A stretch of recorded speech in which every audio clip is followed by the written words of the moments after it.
Quand je vois que je ne suis rien, c'est la sagesse. Quand je vois que je suis tout, c'est l'amour. Et entre les deux, ma vie s'écoule. Bonsoir à tous. J'aurais pu même faire en 2 mots, ma vie, c'est cool. C'est cool. Voilà, j'espère que vous allez bien. Alors je vais vous parler ce soir de tout ce qui est lié à la sagesse, au calme intérieur, à la quiétude, à la sérénité, à la zénitude. Enfin bref, on peut donner plein de mots pour parler de tout ça. Et je vais vous parler de ça parce qu'effectivement, il y a des personnes qui bouillonnent intérieurement et qui n'arrivent pas à être dans cette sérénité, cette sagesse de ce qui est là, maintenant, autour de vous. Et en fait, c'est pour ça que je voudrais aborder le sujet, parce que j'ai le sentiment que pour certains, c'est impensable de se sentir serein, parce que ça va dépendre des circonstances extérieures. Et c'est bien là le piège. C'est qu'effectivement, c'est facile d'être calme et d'être bien dans notre peau quand tout va bien, quand la vie est belle. Seulement, comment faire pour rester dans cette sérénité intérieure, même quand c'est chaotique autour de vous? Et c'est pour cette raison que je vais vous donner, on va dire, quelques idées, peut-être, si toutefois vous ne savez pas quel est le moyen de parvenir à ça. Cette idée, finalement, vous allez vous rendre compte que vous n'avez pas besoin de déployer tout un attirail pour finalement vous connecter à cette sagesse intérieure. Alors déjà, la première chose, c'est d'avoir cette conscience de votre intériorité, parce que là, ça va vous emmener dans une plénitude, d'avoir une conscience de qui vous êtes, de ce qui se passe à l'intérieur de vous, dans votre corps, dans votre ressenti. On est vraiment dans une observation, on n'est pas dans un jugement. L'idée n'est pas de dire oui, j'en ai marre, je ressens ci, j'en ai marre, je ne supporte pas ça, parce que là on commencerait à faire marcher notre ego qui est tout le temps en train de juger, de critiquer, de comparer. Le but finalement, c'est d'arriver à être simplement en train d'observer. Et le fait d'observer finalement, comme je disais à l'instant, ça crée une sorte de plénitude, d'observer votre être intérieur, de vous observer simplement dans votre ressenti, dans ce qui se passe dans votre corps, dans ce qui se passe dans votre esprit. Donc ça, c'est déjà une possibilité. Alors après, vous avez d'autres variantes, d'autres moyens, on va dire, qui s'ajoutent. Ça va être, par exemple, le fait de cultiver le silence. Le silence est aussi quelque chose d'essentiel, parce que le silence va vous permettre en fait de créer une sorte là aussi d'intériorisation. Si vous êtes toujours dans un brouhaha, que ce soit la télévision, la radio, une musique ou quoi que ce soit, eh bien vous allez, on va dire, occuper votre esprit mental, mais vous ne serez pas en introspection. L'intérêt dans le silence, c'est que quelque part c'est un atout qui va vous permettre d'affiner vos perceptions, qui va vous permettre surtout d'avoir conscience de votre environnement immédiat. Quand vous êtes dans un silence, vous êtes plus dans l'idée d'observer, de contempler, là encore, comme quand tout à l'heure je parlais de se regarder intérieurement. Ce n'est pas de se juger, ce n'est pas de se dire « oh là là, ça m'énerve ce silence » ou quoi que ce soit, parce que là, ça y est, on repart dans un brouhaha infernal. Mais c'est simplement d'être conscient. On est vraiment dans l'état d'esprit de conscience. Je suis conscient qu'il y a un silence. Et c'est très agréable de faire une sorte d'arrêt sur image, de vous dire, tiens, là, il n'y a rien, il y a un silence. Vous savez que moi, il m'arrive des fois d'être vraiment dans le silence le plus total. Il n'y a pas une musique, il n'y a rien, il n'y a pas un bruit de fond, il y a juste le silence. Et quand vous avez la chance, dans ce silence, d'écouter le bruit de la nature, alors là, c'est encore mieux. Mais même s'il n'y a rien, le simple silence vous permet justement de réveiller en vous une sorte d'introspection, de créativité, d'avoir en fait vos perceptions qui s'affinent, comme je le disais. Donc ça peut être intéressant aussi. C'est pareil, si vous n'êtes pas complètement habitué, eh bien, vous pouvez aussi rajouter un élément qui est le fameux contact avec la nature. Je viens d'en parler, c'est-à-dire de pouvoir en quelque sorte observer, contempler cette nature qui a toujours été là. Ça permet de se relier à une sorte de quiétude universelle. Pourquoi? Eh bien, c'est tout simple, c'est que nous, les humains, et pas que, même les plantes, les animaux, eh bien, nous sommes tous reliés à la nature. On l'a oublié parce que notre ego est en marche et on pense qu'on n'a pas que ça à faire, qu'on a des choses à faire à côté.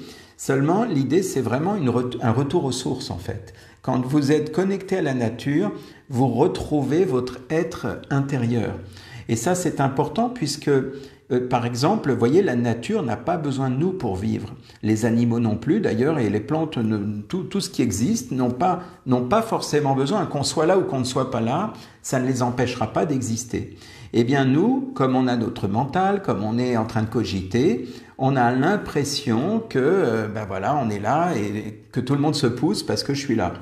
Mais en fait, de la même manière que la nature n'a pas besoin de vous pour fonctionner, eh bien, l'idée, c'est de simplement être dans une sorte d'humilité quand vous êtes face à cette nature, de la contempler, de l'observer, comme si elle était là pour vous dire « Regarde, je suis là, et que tu sois là ou pas, rien à faire ».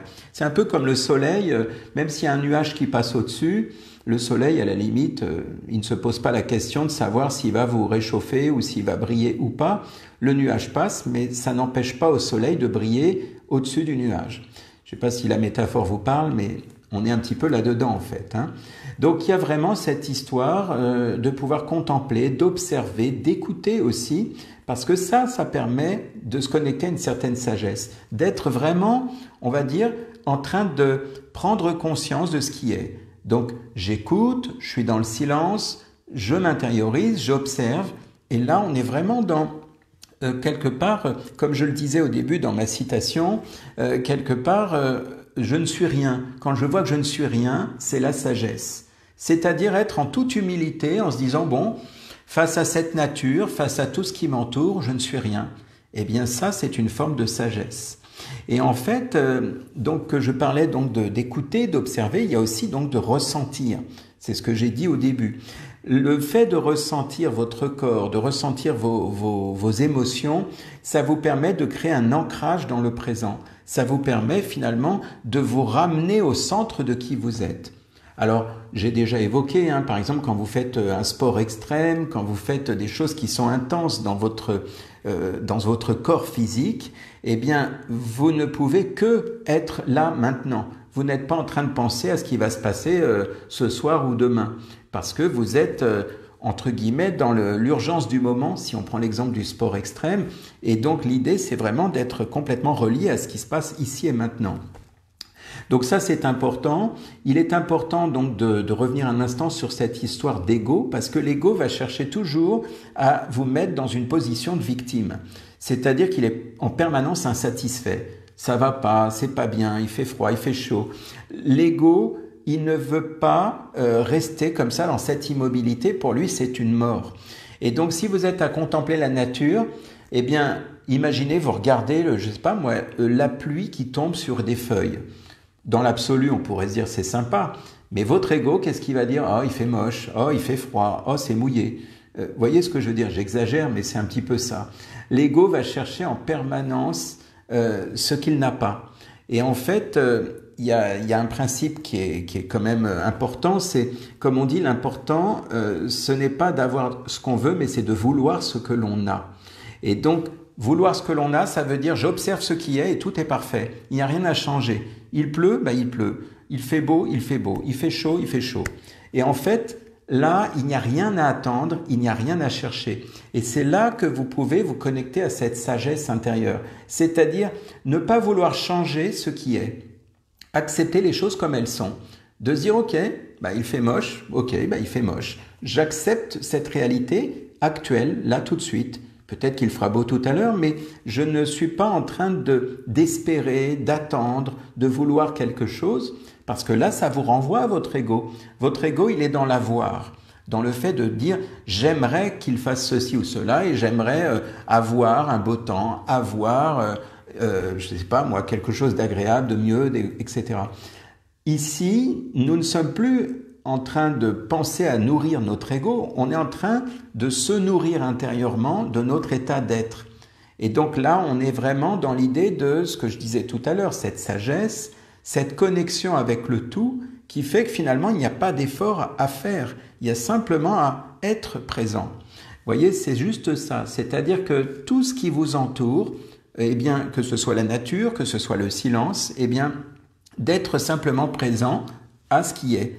Et je vais même vous dire mieux, tout à l'heure je parlais du silence, mais imaginez qu'il y a un bruit, quelqu'un qui fait un bruit avec un moteur, je sais pas moi, peu importe, une tondeuse, une voiture, eh bien, d'accepter, même si c'est désagréable, faut avouer les choses. C'est sûr que si juste devant votre fenêtre, eh ben, il y a quelqu'un qui fait vroom vroom comme ça avec sa moto, au bout d'un moment, ça va un petit peu quand même. Mais l'idée, c'est d'arriver même à intégrer ça en vous disant, c'est ainsi. Aujourd'hui, il est là, voilà, c'est comme ça. Mais peut-être que dans 5 minutes, ça partira. Voilà, donc évidemment, hein, comme je disais, il y a quand même des limites à tout ça, parce que l'ego revient vite en force. Quand on écoute un bruit désagréable, il est évident qu'on s'en passerait bien. Mais maintenant, l'idée, c'est ça, c'est d'arriver à s'harmoniser avec ce qui vous entoure. Donc, comme je vous disais, évidemment, on le sait, hein, je veux dire, l'ego, eh bien, il est toujours dans la peur, dans l'inquiétude de ne pas avoir, il est dans l'envie, c'est-à-dire, ah, j'aimerais que, j'ai envie de ceci. En fait, il veut ce qu'il n'a pas. Il est aussi dans la jalousie, il est aussi dans les comparaisons. Bref, si vous êtes en permanence dans cet ego et que vous avez envie d'être dans cette sagesse, dans cette sérénité intérieure, eh bien, la recette, ce que je suis en train de vous dire là, c'est ce que je disais tout à l'heure, c'est d'être dans le silence, d'écouter, de vous connecter à la nature, de faire en quelque sorte des pauses avec vous-même. Parce que l'ego, il reviendra. Donc de toute façon, vous pourriez toujours lui dire symboliquement, laisse-moi tranquille, je reviens vers toi tout à l'heure. Mais l'idée, c'est qu'il y ait un temps pour tout. Le but, c'est de dompter votre ego. Le but n'est pas de le tuer, bien sûr. L'ego, il fera partie de vous de toute façon jusqu'à la fin de vos jours, puisqu'il est, j'allais dire, livré, entre guillemets, avec l'être que vous êtes. Donc l'idée, c'est que, à défaut de le tuer, puisqu'il est quand même utile, l'ego, il vous permet de réfléchir, de comparer, de vous dire c'est bien, c'est pas bien. Seulement, il y a des moments où il vous enquiquine plutôt qu'autre chose. Et l'objectif, c'est finalement de vous dire, bah tiens, là, j'ai vraiment envie d'être dans un instant juste à observer. Eh bien, à cet instant précis où vous observez, l'ego n'a rien à faire là. Laissez, j'allais dire, faites en sorte qu'il vous laisse tranquille. Parce que l'ego, il va dire, bon, bah, c'est bon, là, ça fait 5 minutes, qu'est-ce qu'on fait après? Vous voyez, comme l'enfant qui demande, quand il est tout petit, quand est-ce qu'on mange? Qu'est-ce qu'on fait? On va où? On arrive à quelle heure? C'est ça, l'ego, symboliquement. Et l'idée, si vous voulez, c'est qu'il attend la prochaine crise à chaque fois pour se justifier, pour dire, ben voilà, c'est pas bien, ça va pas, je te l'avais dit. Donc l'idée, c'est de dire oui à la vie. C'est d'accepter les faits, d'accepter la réalité. Et là, tout doucement, l'ego de lui-même va s'estomper. Le but n'est pas de le chasser, notre ego. Le but, c'est de prendre conscience qu'il y a, par exemple, la nature. Tiens, j'observe ça, je contemple ceci, j'accepte ce qui arrive, je suis là. Et de lui-même, l'ego, eh bien, il va à un moment donné commencer à lâcher l'affaire. C'est le fameux lâcher-prise, en fait. Je lâche toute la prise et l'emprise que j'ai avec mon ego, eh bien, je lâche. L'idée, en fait, c'est d'accepter l'inévitable. S'il pleut, bon, ben, c'est vrai que si j'avais envie qu'il fasse beau, ça aurait été chouette, mais la réalité, c'est qu'il pleut. Donc, je ne peux pas lutter, c'est une réalité. S'il y a un embouteillage, ben, il y a un embouteillage. Que faire? Ben, juste de revenir au centre de moi-même, d'être conscient de ce qui se passe ici et maintenant. Certes, je suis dans un embouteillage, ben oui, ben je n'ai pas le choix. Donc comment faire? Ça ne sert à rien de s'énerver, de klaxonner, de s'impatienter en se disant bon sang, j'en ai marre, parce que là, vous êtes en train d'entretenir finalement le schéma de l'ego. Et donc l'idée, c'est que c'est en permanence, hein, on est toujours dans cette dualité entre soit je lâche prise et je m'occupe d'observer ce qui est, soit je râle et là j'entretiens l'ego. Donc c'est vraiment une bascule entre les deux versions. Et donc, accepter l'inévitable, c'est-à-dire que quelque part, c'est une forme de lâcher prise. C'est-à-dire, en fait, je me relie à ce qui est, et puis c'est comme ça, et puis je n'attends rien, puisque ça permet, quand on n'attend rien, d'être toujours finalement bien, toujours satisfait, puisque je n'ai aucune attente, en quelque sorte. Et pour finir, eh bien, là, c'est le plus difficile, mais ça fait partie aussi de la sagesse. Donc, j'allais dire, je vous le mets en même temps dans cette vidéo, je vous en parle. C'est le fait de pouvoir accepter finalement même une souffrance sans y mettre de sentiment. Une souffrance, ça veut dire par exemple une tristesse, je sais pas moi, une difficulté quelconque, un mal-être. une douleur même, mais sans mettre de sentiment. Et ça, c'est le plus dur, parce que finalement, c'est là où arrive la sagesse intérieure. C'est-à-dire, je sens qu'il y a quelque chose qui n'est pas OK pour moi, c'est-à-dire qui me fait du mal, peut-être une tristesse, peut-être une douleur, peut-être une déception, et je sens ça, mais je n'y mets, j'allais dire, aucun sentiment, aucune amertume ni rien.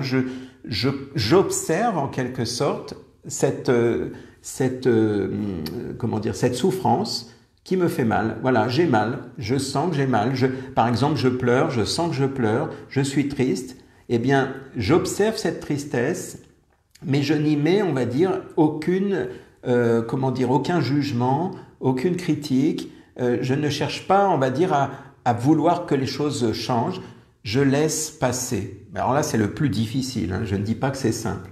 Mais voyez, c'est pour vous dire que quelque part, cette notion de sagesse, elle est à la fois accessible, puisque tout ce que je viens de vous dire, j'allais dire, vous y avez accès, que ce soit votre intérieur, votre façon d'accepter les choses, votre façon d'écouter ou d'observer la nature.